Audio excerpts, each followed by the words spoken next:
جو صدارت ہے اس سے بھی ہٹا دیا تھا. لیکن آپ کو پتہ ہی ہے کہ شخصیت کے گرد جماعت گھومتی ہے, وہ اب بھی پارٹی کے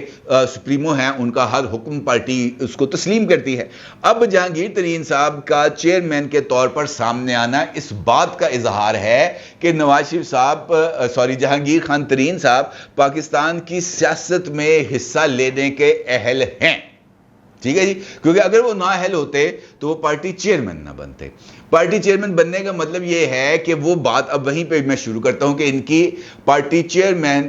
کی بطور انرولمنٹ اس کو چیلنج کیا گیا تھا. اس کے جواب میں استحکام پاکستان پارٹی کی طرف سے اس آرڈر کی, اس قانون کا گزٹ نوٹیفیکیشن پیش کیا گیا جس کو پارلیمنٹ کے مشترکہ اجلاس سے منظور کرایا گیا تھا, اور الیکشن ایکٹ تھا جس کے اندر ترمیم کی گئی تھی. اور اس ترمیم میں آرٹیکل اس کے اندر اس بات کا ذکر کیا گیا تھا, الیکشن آرڈر میں ایلیجیبلٹی کرائیٹیریا کو ری ڈیفائن کرتے ہوئے اس بات کا ذکر کر دیا گیا تھا کہ وہ ایسا شخص جس کو جو نااہل کیا گیا ہو, اس کی نااہلی کی مدت غیر معینہ نہیں ہوگی, بلکہ کسی بھی شخص جس کو پارٹی یا سیاست سے دور رکھنے کا آرڈر دیا گیا ہو, اس کی میعاد زیادہ سے زیادہ 5 سال ہوگی. 5 سال کی نااہلی سے آگے کوئی اور سزا نہیں ہوگی, اور 5 سال کی نااہلی بھگتنے کے بعد وہ شخص سیاست میں بھی حصہ لینے کا اہل ہوگا اور پارٹی کا عہدہ سنبھالنے کا بھی اہل ہوگا. اور اس گزٹ نوٹیفیکیشن نے انفیکٹ جہانگیر خان ترین صاحب کے لیے سیاست میں انٹری اور الیکشن لڑنے کا دروازہ کھول دیا. اس کا مطلب یہ ہے کہ اب نااہلی کی تلوار نواز شریف پر نہیں لٹک رہی, کیونکہ الیکشن کمیشن آف پاکستان نے اس نااہلی کی تلوار کو جہانگیر خان ترین کے سر سے ہٹا دیا. اب نواز شریف صاحب کے پاس کون سی 2 رکاوٹیں رہ گئی؟ ایک ان کا کیس ہے العزیزیہ کا, اور دوسرا ہے وہ شوگر مل والا کیس. یہ 2 کیسز ہیں, اور تیسرا کیس ہے توشہ خانہ کا. توشہ خانہ والا کیس ابھی ٹرائل کے مرحلے میں ہے, اس کی بھی سزا نہیں ہوئی. 2 کیسز ہیں جس میں نواز شریف صاحب کو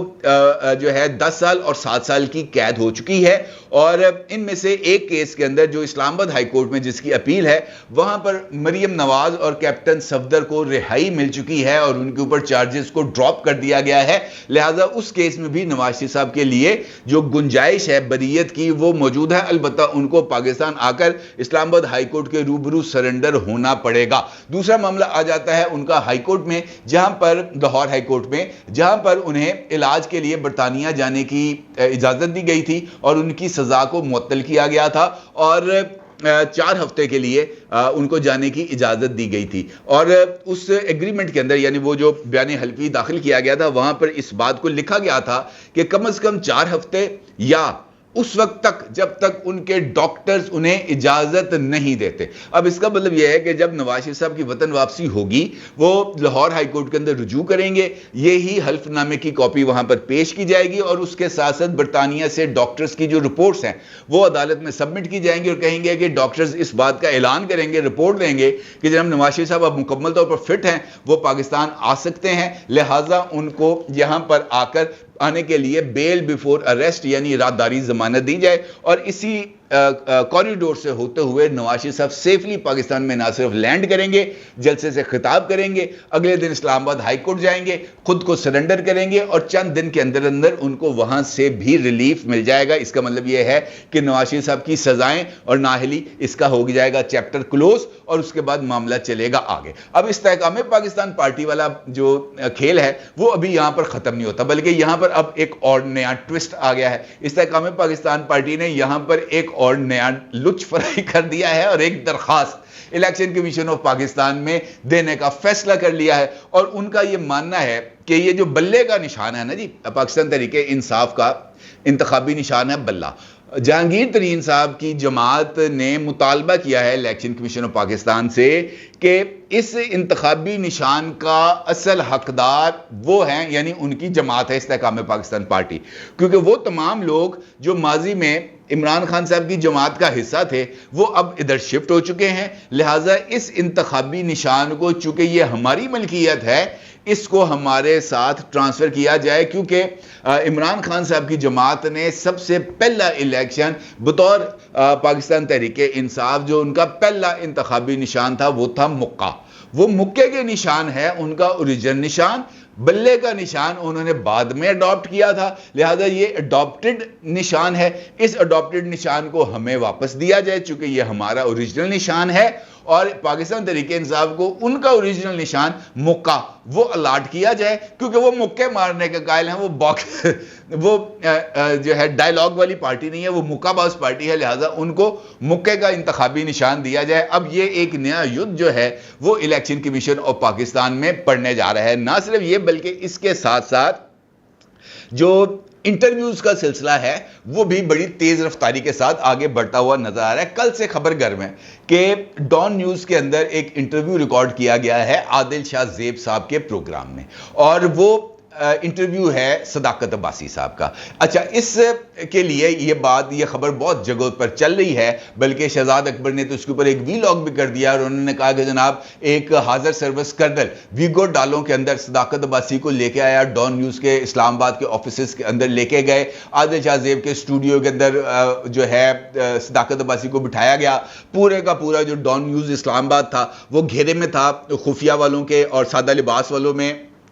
اور ویگے والوں کے، اور وہاں پر جو ہے صداقت عباسی کا انٹرویو کو ریکارڈ کرایا گیا، لیکن ڈان والے سٹینڈ لے گئے۔ انہوں نے کہا جناب ہم اس انٹرویو کو کسی بھی صورت اپنے پلیٹ فارم سے نشر نہیں کریں گے، یہ کون سا جرنلزم ہے؟ یہ انہوں نے کہا کہ جناب ایک ابڈکٹڈ آدمی کو یہاں پر آپ لے کے آئے ہیں، ایک لاپتہ شخص کو آپ یہاں پر لے کے آئے ہیں اور گن پوائنٹ پہ آپ اسے انٹرویو کرا رہے ہیں، یہ جو ہے شہزاد اکبر صاحب نے اپنے وی لاگ میں کہا، جبکہ یہ پروپیگنڈا اس سے بالکل ایک مختلف سچویشن ہے، کیونکہ اس کے علاوہ اور بھی بہت سارے حقائق ہیں جو سامنے آنے چاہیے میرا خیال ہے۔ اگر آپ کو یاد ہو صداقت عباسی صاحب بھی 9 مئی کے حوالے سے بہت سارے مقدمات میں ملوث ہیں، اور ابھی ریسنٹلی ان کی ایک مقدمے میں ضمانت بھی ہوئی ہے، اور اس کے بعد ان کے اوپر ابھی کوئی کیس موجود نہیں ہے، اور 50,000 روپے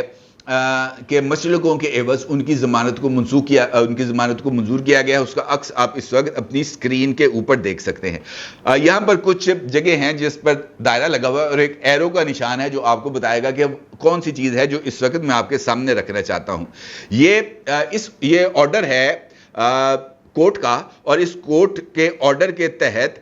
صداقت عباسی صاحب کو 10 اکتوبر تک عبوری ضمانت دی گئی ہے، یعنی اس وقت صداقت عباسی صاحب مختلف جو چارجز تھے ان کے اوپر، اس کے اوپر بیل پر موجود ہے، وہ ابڈکٹڈ نہیں ہیں۔ دوسری بات یہ کہ ایک باکس یہاں پہ آپ کو نظر آ رہا ہوگا، ایک تاریخ ہے اس کے اوپر ریڈ کر کے ڈبہ سا بنایا گیا ہے، اس کے اندر لکھا ہوا ہے اناؤنسڈ 3 اکتوبر 2023، یعنی یہ والا جو فیصلہ ہے صداقت عباسی صاحب کی ضمانت کا، یہ 3 اکتوبر 2023 کا ہے، یعنی اس وقت صداقت عباسی صاحب کسی بھی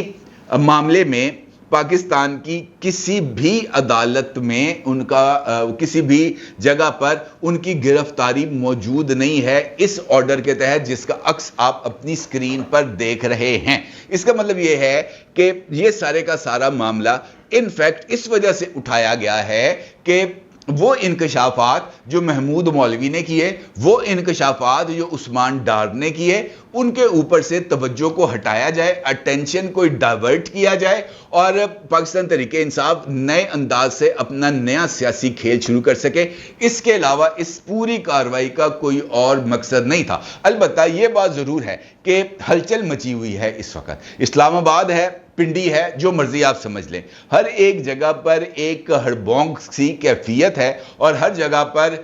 جو بدلتے ہوئے سیاسی حالات ہیں، جو لمحہ بلمحہ چیزیں بدل رہی ہیں، اس میں اپنے آپ کو سنکرونائز کرنے کی کوشش کی جا رہی ہے۔ یہ جو نئی ڈیولپمنٹ ہے نواز شریف صاحب کے حوالے سے اور جہانگیر ترین کے حوالے سے، وہ انفیکٹ جو ہے گیم چینجر ثابت ہوگی، اور آنے والے دنوں میں اس کے بہت سارے اور اثرات بھی ہمارے سامنے آئیں گے، بس نواز شریف کے آنے کی دیر ہے۔ عبداللہ کا ضرور اظہار کیجیے گا۔ آپ کا بہت شکریہ۔ اللہ حافظ۔